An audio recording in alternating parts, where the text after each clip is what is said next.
በዚህ ሙሐረም ወር ላይ ምን አለ ከተባለ አሹራ የሚባለው የአስረኛው ቀን ምን አለ? ጾም አለ።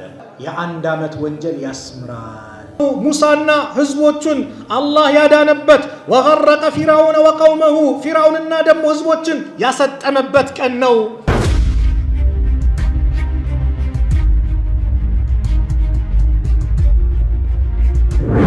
በዚህ ሙሐረም ወር ላይ ምን አለ ከተባለ አሹራ የሚባለው የአስረኛው ቀን ምን አለ? ጾም አለ። በዚያው አጋጣሚ አስረኛው ቀን የአንድ ዓመት ወንጀል እንደሚያስምር ነቢዩ ሰለላሁ ዐለይሂ ወሰለም ተናግረዋል። አብዱላህ ብን አባስ ረዲየላሁ ዐንሁማ ሲናገሩ አነ ረሱለላህ ሰለላሁ ዐለይሂ ወሰለም ቀዲመ አልመዲና ወደ መዲና ነቢ ሰለላሁ ዐለይሂ ወሰለም ሲሄዱ ፈወጀደ አልየሁደ ሲያመን የውመ አሹራ የሁዶችን አገኟቸው። ሲያመን የውመ አሹራ የአስረኛውን ቀን ሲጾሙ ፈቃለ ለሁም ረሱሉላህ የአላህ መልእክተኛ ነቢዩ ዓለይሂ ሰላቱ ወሰላም አሏቸው ማ ሃዘል የውም ይህ ምንድነው ቀኑ አለዚ ተሱሙነሁ የምትጾሙት አሏቸው። ፈቃሉ ይህማ ቀን ሃዛ የውሙን ዐዚም በጣም ታላቅ ቀን ነው።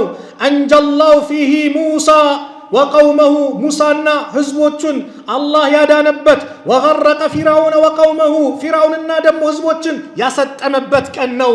ፈሳመሁ ሙሳ ጾመውታል ሹክረን አላህን ለማመስገን ፈነሕኑ ነሱሙሁ እኛ የምንጾመው ለዚህ ነው አሉ የሁዶች። ፈቃለ ረሱሉላህ ሰለላሁ ዐለይሂ ወሰለም የዚህ ጊዜ አላህ መልእክተኛ ነቢዩ ሰለላሁ ዐለይሂ ወሰለም አሉ ፈነሕኑ እኛ አሐቁ አውላ ቢሙሳ ሚንኩም ለሙሳማ ከተገቢነት እኛ ነን የምንገባው። መንገዳችን እኮ ፈቢሁዳሁ እቅተዲ የተባሉት መንገዳቸው አንድ ነው። አልአንቢያው ኢኽወቱን ናቸው፣ መመሪያቸው ከአላህ ነው። እናንተማ መጽሐፉን የበረዛችሁ የቀየራችሁ የለወጣችሁ ህዝቦች ናቸው። ማን? የሁዳዎች ቀይረዋሉ፣ በርዘዋሉ፣ እንደፈለጉ አድርገውታል። በጣም አረመኔ ህዝብ ማለት እንደ የሁድ የለም። ነቢያትን የገደለ እንደ የሁድ የለም። ዛሬ የምታዩቸው ናቸው።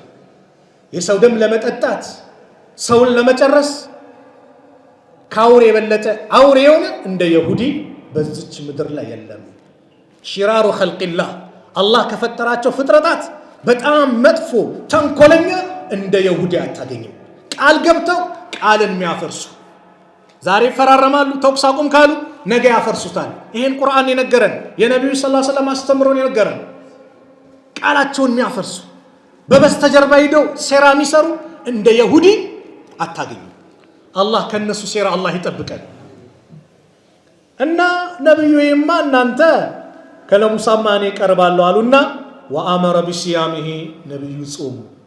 የመጨረሻ አካባቢ ቀን ነበርና አስረኛው ቀን እንደውም በሌላ ዘገባ ከናንተ መካከል ያልበላ ካለ ጾም ይቀጥል፣ የበላ ካለ ደግሞ ካሁኑ ምግቡን ያቆመና ምን ያድርግ? ጾሙን ይቀጥል አሉ ነብዩ ሰለላሁ ዐለይሂ ወሰለም። ስለዚህ ጾም ነብዩ ሰለላሁ ዐለይሂ ወሰለም ተጠይቀው መጾም አለባችሁ ብለው ካዘዙ በኋላ አብዱላህ ኢብኑ አባስ አንድ ጥያቄ አቀረበ። ምን አይነት ጥያቄ? አንተ የአላህ መልእክተኛ ነብዩ ሰለላሁ ዐለይሂ ወሰለም አስረኛውን ቀን ጾሙ ነበርና ወአመረ ቢሲያሚሂ በጾሙም ሲያዙ ፈቃሉ ያ ረሱላላህ አንተ የአላህ መልእክተኛ ኢነሁ የውሙን ይሄ እኮ ቀን ነው ተዐዚሙሁ አልየሁዱ ወነሳራ የሁዶችና ነሳሮች የሚያከብሩት። ፈቃለ ረሱሉላህ ሰለላሁ ዐለይሂ ወሰለም ምን ማለቱ ነው? ተመሳሰልን ከነሱ ጋር ያላቸው ነው። ረሱል ሰለላሁ ዐለይሂ ወሰለም ምን አሉ? ፈኢዛ ካነ አልዓሙ አልሙቅቢል ኢንሻአላህ አላህ ብሎ የሚቀጥለው ዓመት ከደረስን ሱምና አልየውመ ታሲዕ ዘጠነኛውን ቀን እንጾማለን አሉ። ምን ማለት ነው? 9ና 10ን እንጾማለን አሉ። የአላህ መልእክተኛ ነብዩ ሰለላሁ ዐለይሂ ወሰለም አልደረሱም። አጀላቸው ደረሰ፣ ወደ አኺራ ሄዱ። ለዚህ ነው አብዱላህ ኢብኑ አባስ ምን ይላሉ? ኻሊፉል የሁደ ወሱሙ ታሲዓ ወልዓሽር የሁዶችን ተቃራኒ ሆኑ 9ና 10ን ጾሙ አሉ። ስለዚህ ሁለቱን ቀን ምን አለው ከተባለ የአንድ ዓመት ወንጀል ያስምራል። ይህ ቀን ሙሳ ዓለይሂ ሰላም ድል ያገኙበት ቀን ነው። ፊርዓውን ያ ሁሉ ሴራ ሲሰራ ያ ሁሉ ነገር ሲያደርግ ሙሳ ዓለይሂ ሰላም የሁሉ ነገርን ተቋቁመው መጀመሪያ አላህ ስብሓነሁ ወተዓላ ፊርዓውን አንድ ሰው መናም መጥቶ ነገረው። ምን? ከዚህ ከበኒ እስራኤል አንተን ስልጣን የሚቀናቀን ሰው ይመጣል አሉ። ምንድነው እሱ? ወንድ ልጅ ነው። ወንድ ነው። አዎ ፊርዓውን ወንድ የተባለ በአጠቃላይ እንዲታረድ አዘዘ። يذبحون أبناءهم ويستحيون نساءهم ወንዶቻቸውን ያርዳል፣ ሴቶቻቸውን ይተዋል። ወንዱ ታረደ የሚያርሰው ወትድርና የሚወጣው እየጠፋ መጣ። አቤቱታ አቀረቡ። ምን? አረ ወንዶች ስራ የሚሰሩ እርሻ የሚሰሩ ምን የሚያደርጉ አለቁ። ስለዚህ ምን ተስማሙ? በዚህ ዓመት የሚወለደው የሚገደል፣ ቀጣይ ዓመት የሚወለደው ደግሞ ምን የሚተው ተባለ። ይህ ህግ ከወጣ በኋላ የሙሳ ወንድም ሃሩን በማይገደሉበት ቀን ተወለዱ። ሙሳ ደግሞ በሚገደልበት ዓመት ላይ ተወለዱ። አላህ በነቢዩላህ ሙሳ እናት ላይ ወህይን አወረደ። ልቧ ላይ ባህር ላይ በሳጥን አድርገሽ ጣዩ፣ ገመድ አድርገሽ ጡትም አጥቢው። ጨለማ ሲሆን ምን ሲል ትደበቅና እየሳበች ታጠጣዋለች፣ ጡት ታጠበዋለች። ፊርዓውን ምን ያደርግ ነበር ይባላል? ልክ አንድ ሴት ካረገዘች ወታደር ይመደባል። የምትወልደው ወንድ ነው ሴት ነው? ወንድ ከሆነ አንገቱ ነው የሚቆረጠው። ሱብሃንአላህ። ይሄን እያደረጉ ባለበት ሰዓት አላህ የፈለገ ሴራ ቢደረግብህ የፈለገ ጠላት ቢመጣብህ ወላሂ ታሪካችን ቁርአን ነው የሚያስተምረን። አላህ ይጎዳዋል ካላለ ወላሂ ማንም ሊጎዳ ጥፍርህን ሊነካ አንድ ጸጉርን ሊያነሳ የሚችል አንድም አካል የለም። ፈተወከል አለላህ፣ በአላህ ብቻ ተመካ። ሙሳ በዚህ ሁኔታ እያሉ ባለበት ሰዓት አንድ ቀን ያሰረችበት ይላሉ ዑለማዎቹ ሳሳ አርጋ ነበር መሰለኝ ያሰረችው በሆነ ጊዜ ላይ። ሙሳም እንግዲህ ትንሽ እያደጉ ሲመጡ ሲንፈራገጡ ምን ሲሉ ምን ይዞት ሄደ? ውሃው ይዞት ሄደ ሳጥኑ። ፊርዓውን ከሚስቱ ጋር ከወታደሮቹ ጋር ሊዝናና ሲሄድ ውሃ ላይ የሆነ ሳጥን ያለ እስቲ አምጡት አሉ። ልክ መጥቶ ሲከፈት ውብ የሆነ የሚያምር ሲታይ የሚወደድ ልጅ ነው። ላተቅትሉ አለች፣ እንዳገለው እንዴ ወንድ እኮ ነው በእኮ በዚህ ዓመት የተወለደ በደብቆ እንትን ያሉት ነው። በጭራሽ እኛ እንደውም ልጅ የለንም፣ ልጅ አድርገን ይዟለን። ደግሞ አንተ ቤት አድጎ አንተ አሳድገው አንተን ይነካል እንዴ? አያ አላህ ጥበቃ እሺ ያለ ይባላል። ግን ምን ይላሉ ዑለማዎች ሲያመጡ ሊፈት አልቻለም። ፊርዓውን ውስጡ እንትን አለው። ሊፈትነው ተምርና እሳት አቀረበለት። ተምሩን ከበላ የሚያቅ ልጅ ነው ሊል ነው። እሳቱን ከበላ አያቅም። ሙሳ ወደ ተምሩ ሊሄድ ሲሉ ጅብሪል ወደ እሳቱ እንዲሄዱ አደረጋቸው ይላል እጃቸውን። ከዛ ልክ ሲሉ ምላሳቸውን ትንሽ አቃጠላቸው። ለዚህ ነው ቁርአን ላይ ረቢ ሽራህ ሊ ሰድሪ ወይስር ሊ አምሪ ወህሉል ዑቅደተን ሚን ሊሳኒ ሲናገሩ ትንሽ ይይዛቸው ነበር ምላሳቸውን። የእሳቸው ተናጋሪ ምን ብሎ ረዳት አድርጎ አላህ ሃሩን አድርጎላቸዋል። ምላሳቸውን የዛን የተቃጠሉበት ነው ይላሉ። ከዛ አደጉ እየተንከባከቡ። የሚያጀበው ግን በዚሁ ታሪክ ላይ ታገሱኝ ትንሽ ጡት አላህ ሐራም አደረገበት ሴቶችን ባጠቃላይ። ፊርዓውን ወደደው፣ በቃ ሚስቱ አዘዋለች። ሌላ ሴት ስትመጣ አይሆንም ተባለ። የሙሳ አትከታተላለች። ምን አለች መጣ እንደ አንድ እናት አለች፣ አንድ ሴት ህፃናት ባጠቃላይ እሷን ጡት የሚቀበሉ እሺ የሚሉ ማናት? አስጠሪያ ነው የሙሳ እናትን እኮ ራሱ እናት መጣች። ስትሰጠው ወሰደ። በእንግዲህ ይሄው እዚህ ነገር ይመቸስ። አረ እኔ ትዳር አለኝ ምን አለኝ፣ ቤቴ ካልሆነ አልሆነም፣ ቤቴ ከፈለጋችሁ እንከባከብላችኋለሁ አለች። አላህ መለሰላት። ወደማ ወደ እናቱ እንመልስልሻለን ብሏት ነበር። ስታጠባ የፊርዓውን ልጅ ነው ተባለ። አራስ ምረቃ ይባላል አይደል? ፊርዓውን ጋር ለመወደድ ሁሉም ሰው የሙሳ እናት ጋር የሀዲያ አይነት የስጦታ አይነት ማምጣት ጀመረ። አላህ ባሪያውን በፈለገው መልኩ ይንከባከባል። ሙሳ አደጉ። ምን አሉ? ኋላ ችግር ተፈጥሮ ሙሳ ተሰደዱ። ታሪኩን ለማሳጠር ነብይ ሆኖ አላህ አድርጎ ልኳቸው ወደ ሙሳ ድጋሚ ወደ ፊርዓውን ላካቸው። ፊርዓውን ጋር ተፋጠጡ። ብዙ ነገሮችን አየ። ፊርዓውን ተአምራቶችን ተመለከተ። ድግምተኞችን ሰበሰበ። ድግምተኞች ምንም እንደማይጠቅም አድርጎ የሙሳ ዘንግ እባብ ሆና ተቀይራ የነሱን ድግምት አፈር ከድሜ የምታበላ ያ ሁሉ ተአምር ብዙ ነገሮችን አየ። ግን አነ ረብኩም ልዓላ ታላቁ ጌታችሁን እኔ የሚል ከፍ ያለ ሰው ነውና ዝቅ ለማለት ከበደው። አልቀበልም አለ።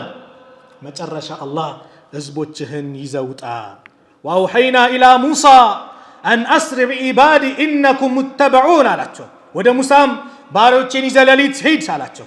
እናንተ የሚከተላችሁ ናችሁና ይከተሏቸዋል፣ ሂዱ አላቸው። ፊርዓውን ሰማ። ፈአርሰለ ፊርዓውን ፊል መዳኢኒ ሓሽሪን ፊርዓውንም በየከተሞቹ ሰብሳቢዎችን እንዲህ ሲል ላከ። ኢነ ሃኡላኢ ለሽርዚመቱን ቀሊሉን አለ። እነዚህ ጥቂት ጭፍሮች ናቸው። ወኢነሁም ለና ለጋኢዙን እነርሱም እኛን አስቆጪዎች ናቸው፣ በጣም አበሳጭተውናል። ወኢና ለጀሚዑን ሓዚሩን አለ። እኛ ብዙዎች ጥንቅቆች ነን። ፈአትባዕሁም ሙሽሪቂን ፀሐይዋ ስትወጣም ተከተላቸው። ፈለማ ተራአ አልጀምዓኒ ሁለቱ ጭፍሮች ሲተያዩ ቃለ አስሓቡ ሙሳ የሙሳ ጓዶች ተከታዮች አሉ ኢና ለሙድረኩን እኛ የሚደረስብንን እኮ ፊርዓውን ደረሰብን አሉ። ሲያዩ ባህር አለ፣ ከበስተጀርባ የጦር አይነት አለ። ከዛስ እኛ ተደረሰብን አለቀብን አሉ። ከላ አሉ ሙሳ ያዘዛቸው አላህ፣ ድሉ የሚያመጣው አላህ፣ ፈረጃ የሚያመጣቸው አላህ መሆኑን የተማመኑ ናቸው። አንተም የሆነ ነገር ስትጀምር አላህ ይህን ነገር አስጀምሩኛል፣ ያስጨርሰኛል፣ የሆነ ነገር ያመጣልኛል፣ ይሰጠኛል፣ ከጭንቀቴ ይገላግለኛል፣ የኛ አቂዳችን ሊሆን ይገባል። በአላህ ላይ ያለን ሲቃ እምነት መተማመን ይሄ መሆን አለበት። ኡድኡላህ ወአንቱም ሙቂኑነ ቢልኢጃባ ስለተባለ ከዛ በኋላ ከላ ኢነ መዕየ ረቢ ጌታዬ ከኔ ጋር ነው፣ በጭራሽ ሰየህዲን ምን ማድረግ እንዳለብኝ ይመራኛል። ፈአውሐይና ኢላ ሙሳ ወደ ሙሳ ዋህይ ያደረግን አን አድሪብ ቢዐሳከ አልበሕረ ባህሩን በበትርህ ምታው አላቸው። ፈንፈለቀ ፈካነ ኩሉ ፊርቅን ከጠውድ ልዓዚም አለ። ሙሳ መቱት። የመቱትን ባህር ደግሞ ሁሉም እንደ ታላቅ ጋራ ሆኖ ተከፈለ። 12 ጎሳዎች ነበሩ ይባላል። 12 ድልድይ ሆነ። የኔ ጎሳ እንዳይል ሁሉም ጎሳው የራሱን ይዞ እንዲወጣ አላህ አደረገ። ከዛ በኋላ ይሄንን ነገር አላህ ሰጣቸው። ፊርዓውን ሲመለከት ይሄው ለኛ ነው ወዴት ሂዱ አሉ። ሲያይ መንገድ አለ፣ ኑ በሉ ፍጠኑ አላቸው። እሱ ፍጠኑ ይላል፣ እሱ ግን ወደ ኋላ ይላል ይባላል። ፍጠኑ ይሏቸዋል፣ እሱ ለመግባት ግን ይፈራል። የያዘው ወንድ ፈረስ ነው፣ ሴት ፈረስ መላኢካ ይዞ መጣ። ወንዴው ሴትን ምን ይላል? ይከተላል። ሲከተል ልክ ሁሉም እንደገቡ ሲረጋገጥ አላህ ስብሓነሁ ወተዓላ ለሙሳ ዋህይ ያደረገ። ያንን ተው ብሏቸው ነበር። ከዛ በኋላ ምተው አላቸው። ወደ ባህር ተቀየረ። የዚህ ጊዜ ፈአትባሁም ፊርዓውን ቢጁኑዲሂ ፈገሺየሁም ሚነል የሚ ማ የገሺየሁም ፊርዓውን ከሰራዊቶቹ ተከተላቸው፣ ከባህሩም የሚሸፍን ነገር ሸፈናቸዋል። ወአዝለፍና ሰመ አልአኸሪን እነዚያንም ዘንድ ሌሎችን አቀረብን አለ። ወአንጀይና ሙሳ ወመን ማዐሁ አጅመዒን ሙሳንም እሱንም ከእሱ ጋር ያሉትን አዳንን። ثم أغرقنا الآخرين ሌሎችንን ደግሞ አሰጠምን። إن في ذلك لآية በዚህ ላይ ድቅ ተአምር አለ አለ። وما كان أكثرهم مؤمنين አብዛኞቻቸው አማኞች አይደሉም። وإن ربك ያንተ ጌታ እኮ لهو العزيز الرحيم አሸናፊውም አዛኙም እሱ ነው። በሙሳ ላይ አዛነ፣ አዝኖላቸው ነጃ አላቸው። አሸነፈ፣ ደግሞ የበላይነቱን አሳየ። በማን ላይ? በፊርዓውን ላይ። ያ ቀን ማለት ፊርዓውን የሰጠመበት ሙሳ የዳኑበት ቀን ማለት መቼ ነው? 10ኛው የሙሐረም 10ኛው ቀን ነው። ስለዚህ ይሄ ቀን መጾም ደግሞ የ1 ዓመት ወንጀል ያስምራል። ዓመቱን በወንጀል ተምሮ ሱብሃንአላህ። ያለፈው ወር ምን ነበረ? ዙልሂጃ ነበር አይደል? አረፋ ጾምን 2 ዓመት ወንጀል ያስምራል ተብሎ በወንጀል ተምሮልን ንጹህ ነን ዓመቱን እንድናጠናቅቀው አላህ ወፈቀን። የዓመቱን ጅማሪ ደግሞ የተከበረ ወር አድርጎ በጾም እንድንጀምረው ከሌሊት ሰላት የበለጠ ማን ነው? ከፈርድ ሰላት ቀጥሎ ትልቅ ሰላት ማለት የሌሊት ሰላት ነው አሉ። ከረመዳን ቀጥሎ ደግሞ አፍደሉ ሲያም ማለት ሸህሩላህ አልሙሐረም ተብሏል። የሙሐረም ወር ጾም ነው ብለዋል ነብዩ ሰለላሁ ዐለይሂ ወሰለም። ይሄን እነዚሁ ቀን መጾም። ስለዚህ 9ና 10ን በመጾም 10ኛውን ጾሞ ከሆነ ደግሞ 11ን በመጾም ኢብኑል ቀይም 9ም 10ም 11ን መጾም የተሻለ የሚል አቋም አላቸው። ነገር ግን 9ና 10ን ከጾመ ይሁዳዎችን ተቃራኒ ነዋል። 10ን ብቻ መጾም ይችላል፣ ግን ለመቃረን 9ን ካልቻለ 10ን ከምን ጋር? ከ11 ጋር በመጾም የ1 ዓመት ወንጀል አላህ ዓመቱን በተከበረ ወር ጀመረው፣ ሲዘጋውም በተከበረ ወር ዘጋው። እኛም ይሄ አሹራ የድል ቀን ነው፣ ድል የምናገኝበት ጋዛ ላይ ያሉት ወንድሞቻችን ድል የሚያገኙበት፣ በጠላቶቻቸው ላይ የበላይነት የሚያገኙበት፣ ዓለም ላይ ያሉ ሙስሊሞች የበላይነታቸው የሚረጋገጥበት፣ ለአላህ ብለው በአላህ መንገድ የሚታገሉ ሙጃሂዶችን ደግሞ አላህ የበላይነትን ድል የሚሰጥበት ቀን አላህ ያድርግልን። ወሩን አመቱን በደስታ የምናሳልፍ አላህ ያድርገን። የምንቀየርበት አመት አላህ ያድርግልን። የምንለወጥበት አመት አላህ ያድርግልን። ደስታ የምናገኝበት አመት አላህ ያድርግልን። የኢስላም የበላይነት የሚረጋገጥበት አመት አላህ ያድርግልን። የሙስሊሙ አንድነት የሚበረታታበት የሚጠናከርበት አመት አላህ ያድርግልን። የበላይነቱን አላህ ይለግሰን። اللهم انصر الإسلام والمسلمين وأذل الشرك والمشركين ودمر أعداءك وأعداء الدين. اللهم انصر إخواننا في كل مكان. اللهم انصر إخواننا في فلسطين. اللهم انصر إخواننا في فلسطين. اللهم انصر إخواننا في فلسطين يا رب العالمين يا أكرم الأكرمين. اللهم انصر من نصر الدين. اللهم انصر من نصر الدين. اللهم انصر من نصر الدين واخذل من خذل المسلمين. واخذل من خذل المسلمين. واخذل من خذل المسلمين. اللهم ادفع الظالمين بالظالمين. اللهم ادفع الظالمين بالظالمين. اللهم نجنا من بطش الظالمين. اللهم ألف بين قلوب المؤمنين ووحد صفوفهم واجمع كلمتهم على الحق يا رب العالمين.